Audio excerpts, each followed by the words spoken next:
Hello to everyone. I welcome you all on Abhipedia regulatory body platform powered by Abhimanyu IAS. आज के इस video के अंदर हम लोग बात करेंगे कि कैसे एक सिविल सर्विसेज का एस्पिरेंट है, चाहे स्टेट का है या यूपीएससी सिविल सर्विसेज का है, वो अपने पास एक ऑप्शन रख सकता है। वो ऑप्शन बहुत ही अच्छा ऑप्शन है। NABARD grade A assistant manager का जो एग्ज़ाम है उसको भी साथ में नज़र में रख के उसकी भी तैयारी कर सकता है, क्योंकि कैसे वो जो सिलेबस है, हम लोग ओवरलैपिंग सिलेबस की बात करेंगे। साथ ही साथ मैं आपको एक मॉडल दिखा दूंगा कि मॉडल कैसे, कि मैंने आपसे पहले भी वीडियोस बनाई हुई हैं इसके रिगार्डिंग कि एक स्टेट सिविल सर्विसेज या सिविल सर्विसेज एस्पिरेंट कैसे रेगुलेटरी बॉडीज़ के एग्जाम्स को प्रिपेयर कर सकता है। तो उसमें मैंने आपको रेगुलेटरी बॉडी के एग्जाम्स बता दिए थे, जैसे ESIC हो गया, EPFO हो गया, हमारे पास we have SEBI, NABARD, RBI। तो ये बॉडीज़ जो है इसके ऑप्शंस तो मैंने आपको बता दिए थे, लेकिन मैंने आपको प्रॉपर्ली ये नहीं बताया था कि कैसे आप आगे किसी एग्ज़ाम को जस्ट मेक श्योर करोगे कि ये एग्ज़ाम मेरे लिए सही है।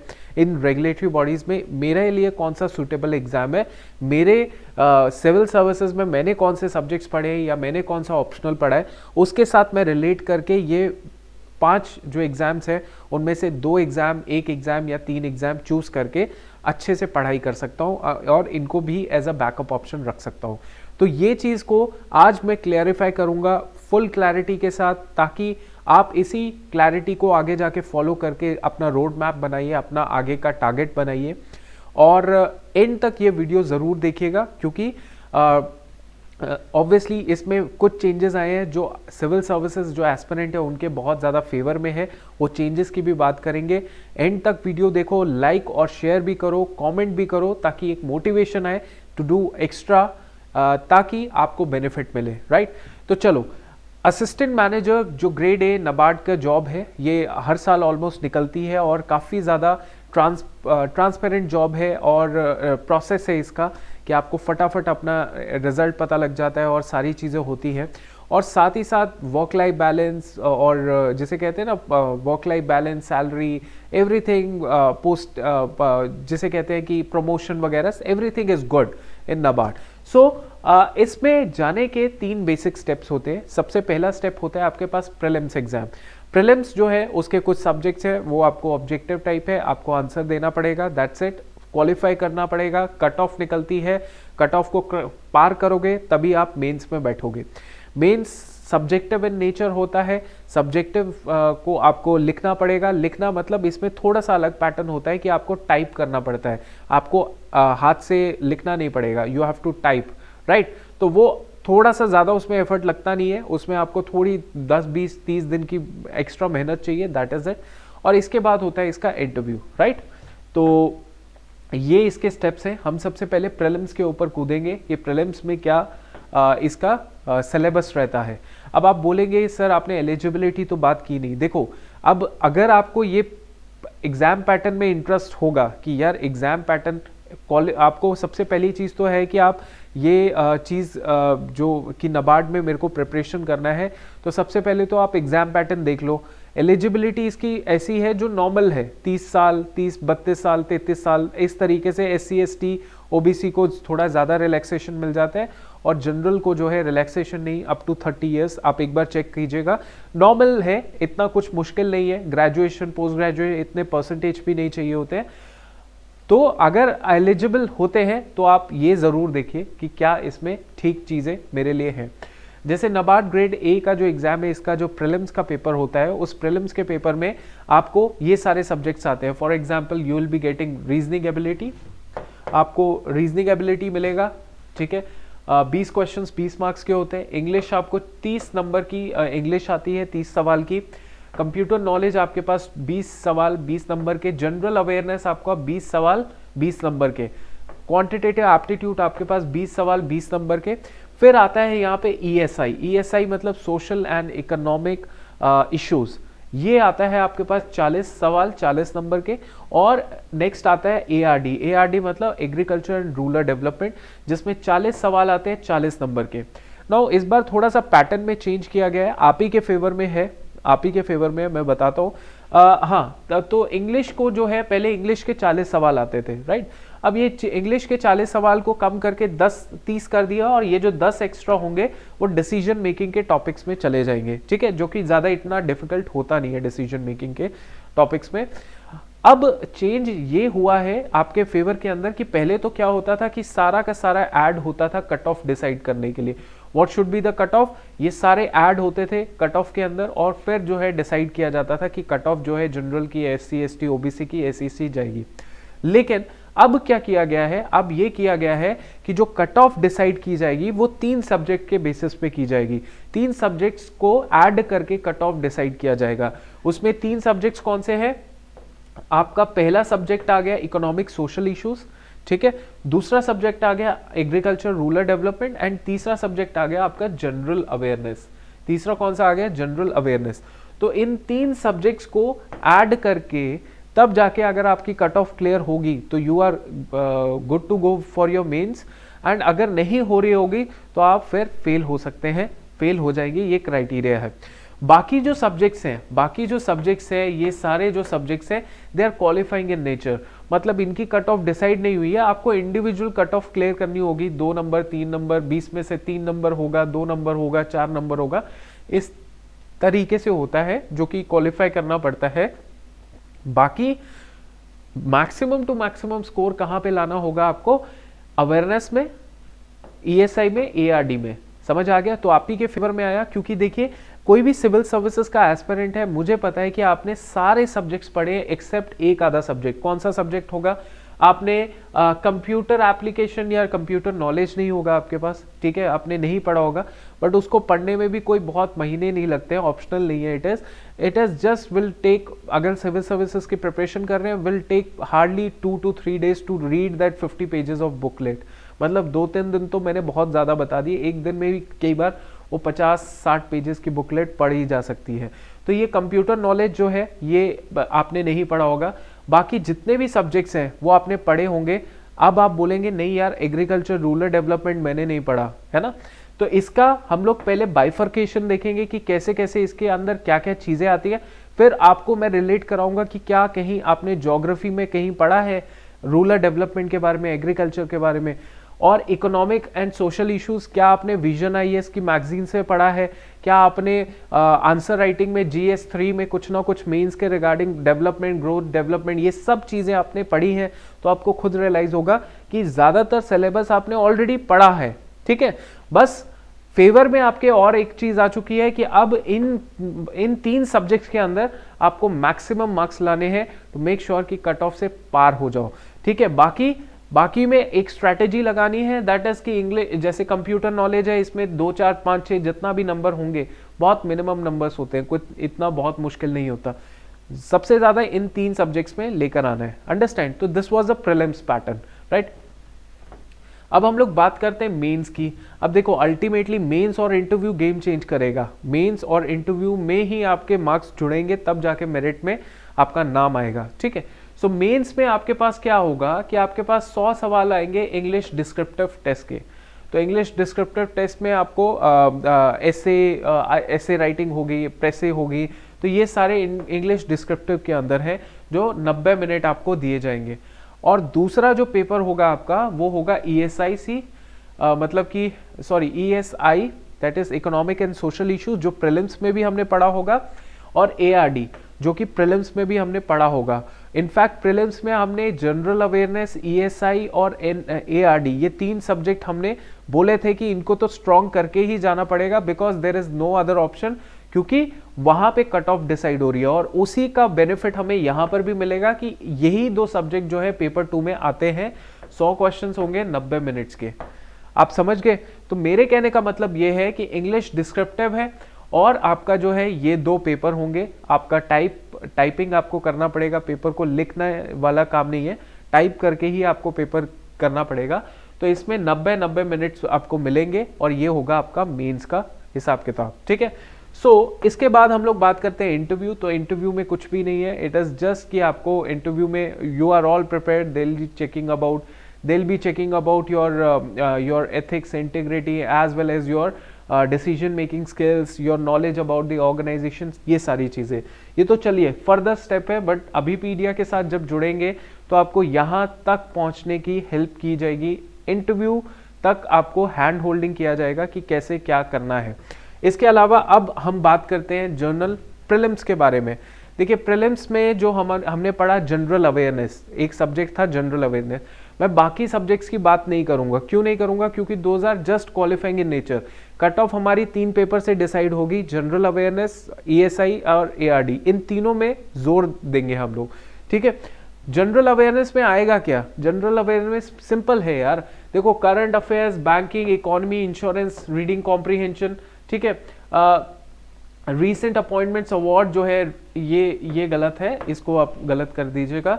Recent appointments award, honours, sports, new schemes, national international, this ranking, GDP forecast, country, capital currency, sports, defence, nuclear, thermal, banking, finance, archaeological, heritage, folk dances, this.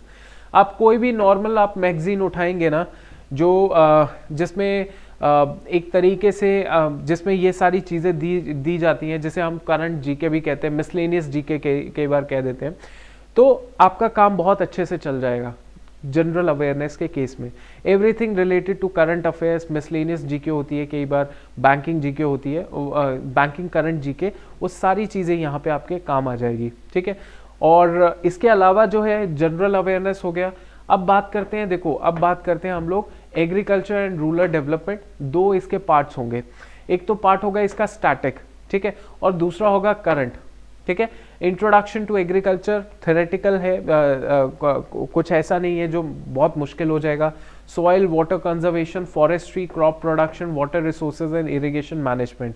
आप कोई भी किताब पकड़ लीजिए या अच्छी आपको जो कंटेंट मिलता है वहाँ पे जब पकड़ेंगे तो सिविल सर्विसेज के एस्पिरेंट, अगर जिन्होंने 6 से लेकर 12 तक की एनसीईआरटी भी ज्योग्राफी की पढ़ी होगी, मोर स्पेसिफिकली 11th और 12th की एनसीईआरटी आपका, और 1-2 किताबें और एक्स्ट्रा पढ़ ली होंगी, जैसे पढ़ लेते हैं बच्चे, और पढ़ना ज़रूरी भी है, कंपटीशन ही इतना बढ़ गया है।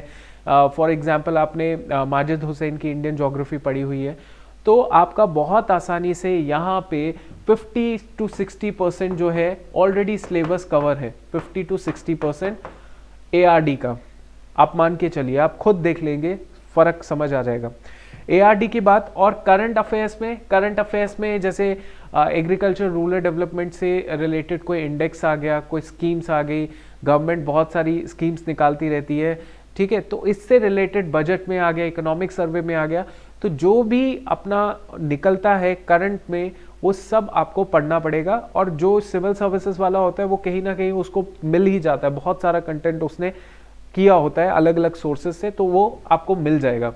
अब इसके अलावा ये सब चीज़ें हैं, ये सारे टॉपिक्स हैं, आप एक बार इन टॉपिक्स को पढ़ेंगे तो आपको समझ आएगा कि ये टॉपिक शायद उधर पढ़ा था, इस तरफ होगा, एनसीईआरटीज में दिया होगा, है ना, ये सारी चीज़ें।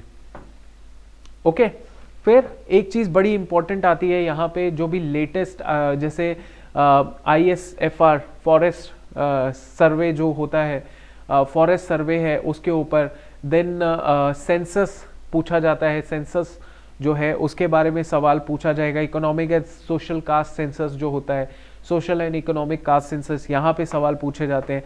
लेटेस्ट MSP जो है उसमें चेंजेस आए हैं तो बताइए कहाँ पे कितना चेंज आया है। तो ऐसी चीज़ें जो है आप जब खुद देखेंगे तो खुद रियलाइज़ होगा कि हाँ कहीं ना कहीं रिलेटेबल है, ये चीज़ें हम लोग पढ़ते हैं लेकिन इतना डिटेल में नहीं पढ़ते, जैसे लाइफ स्टॉक हो गया, एग्रीकल्चरल सेंसस हो गया, इतना नहीं। बट हाँ, अब देखो सिंपल सी चीज़ है, अगर आपने प्रीलिम्स के इतने पॉइंट्स पढ़े होंगे ना, ये सारी चीज़ें पढ़ी होंगी, तो आपको पता है कि मुझे आगे जाके मेंस भी देना है, तो मेंस में भी यही चीज़ें आपके काम में आएंगी, मेंस में भी यही चीज़ें आपके काम में आएंगी। अंडरस्टैंड?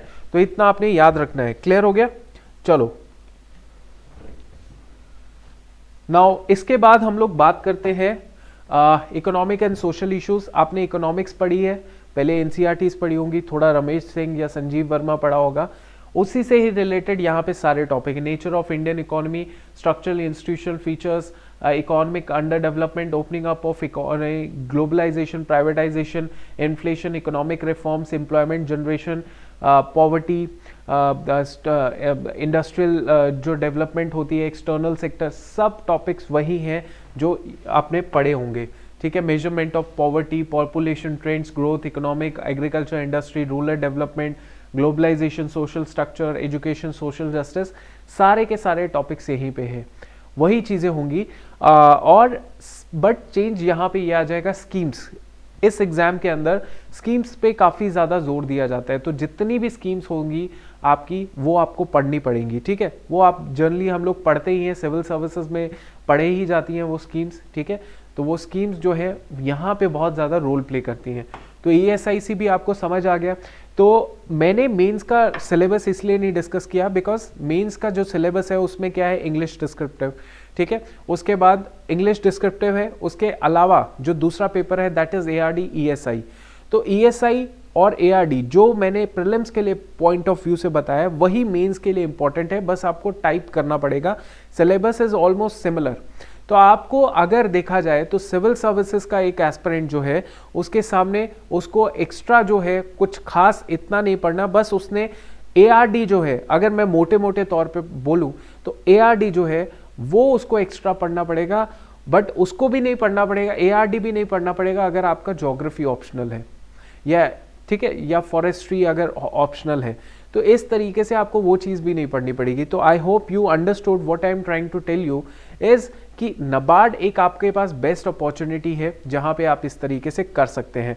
नाउ अब हमारे लिए हम क्या आपको अवेल करवा सकते हैं, मैंने तो आपको रोड मैप बता दिया कि NABARD भी कर सकते हो, सामने अपना टारगेट रखो, लेकिन हम लोग आपके लिए क्या दे सकते हैं। देखिए बहुत सिंपल है, अगर आपको मान लीजिए NABARD की अभिपीडिया के साथ तैयारी करनी है तो बेस्ट आप डिसीजन ले रहे हैं, आप गूगल पे सर्च करेंगे, गूगल पे जब सर्च करेंगे तो अभिपीडिया सर्च कीजिए।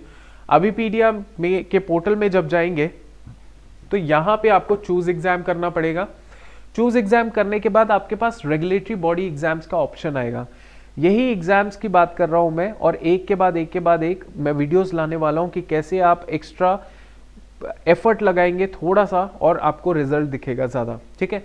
अब हमने किसकी बात की थी, हमने बात की थी NABARD असिस्टेंट मैनेजर एग्जाम की, ठीक है। तो ये है सबसे आखिर में NABARD असिस्टेंट मैनेजर एग्जाम। अब देखिए NABARD का तो पेपर अभी हो चुका है और बच्चे जो है उन्होंने काफ़ी अच्छे से एग्जाम दिया, हमारे साथ जो जुड़े हुए थे। तो हमने क्या है, all India complete mock test, हमारे पास मॉक टेस्ट आपका मिल जाएगा, हमारे पास NABARD इंग्लिश डिस्क्रिप्टिव का मॉक टेस्ट मिल जाएगा, हमारे पास ESI ARD डिस्क्रिप्टिव का मिल जाएगा, ESI ARD objective test series मिल जाएगी। तो ये तो चलो टेस्ट सीरीज की बात हुई। हमारे पास वीडियो लेक्चर्स भी मिल जाएंगे, हमारे पास फुल वीडियो कोर्स मिल जाएंगे, जैसे सी ऑल कर दिया आपने, जैसे ही सी ऑल किया ऑल वीडियो कोर्सेज जो हैं आपको मिल जाएंगे। अब देखिए हमारे जो है 4 फ्री कोर्सेज हैं NABARD के, 4 फ्री वीडियो कोर्सेज हैं NABARD के, with PDF with MCQs whatever जो हम दे सकते हैं हम देते हैं। 3 कंप्लीट कोर्स है, 7 मॉड्यूल वाइज कोर्सेज हैं। देखिए ये फ्री कोर्स है जिसका ये जो है 423 लेक्चर्स हैं NABARD के, complete course for paper 1 mains and phase 1 and phase 2 complete course, ठीक है। 423 लेक्चर्स, फिर वार्म अप कोर्स हो गया, ठीक है। उसके बाद फेज 1 का ही कोर्स लेना है तो 393 लेक्चर्स हैं, आपको फेज 2 का लेना है तो 108 लेक्चर्स हैं। सो एग्रीकल्चर का ही केवल लेना है तो 38 लेक्चर्स हैं। ESIC का 40 लेक्चर वाला कोर्स है हमारा, ठीक है। जनरल अवेयरनेस का 70 लेक्चर वाला कोर्स है। So what I am trying to tell you is कि we have all the content that is required to clear the exam, ठीक है। आपने सिंपली इतना करना है, you have to follow a good content and have a very clear cut vision that ये तो चीज़ ठीक है, ये तो चीज़ करेंगे सिविल सर्विसेज, बट साथ में एक्स्ट्रा एफर्ट लगा के NABARD भी एग्जाम क्वालिफाई करेंगे, क्योंकि ऑब्वियसली एक बच्चे को जो है एक ज़्यादा क्लैरिटी होगी तभी ज़्यादा एफर्ट लगते हैं, और एफर्ट लगा के जब रिजल्ट अच्छा आता है तो ऑब्वियसली बहुत ज़्यादा खुशी होती है, कॉन्फिडेंस फील होता है, तब सिविल सर्विसेज भी बहुत अच्छे से आप कॉन्फिडेंटली देते हैं और एग्जाम को क्वालिफाई भी करते हैं, ठीक है। सो इस वीडियो के अंदर इतना ही था, थोड़ा सा मोटिवेशन, अपना लव दिखाइए towards Abhipedia regulatory body, and ज़्यादा से ज़्यादा लाइक एंड शेयर कीजिए, कमेंट कीजिए, ताकि हम लोग जो है और अच्छा कंटेंट लेकर आए। Thank you.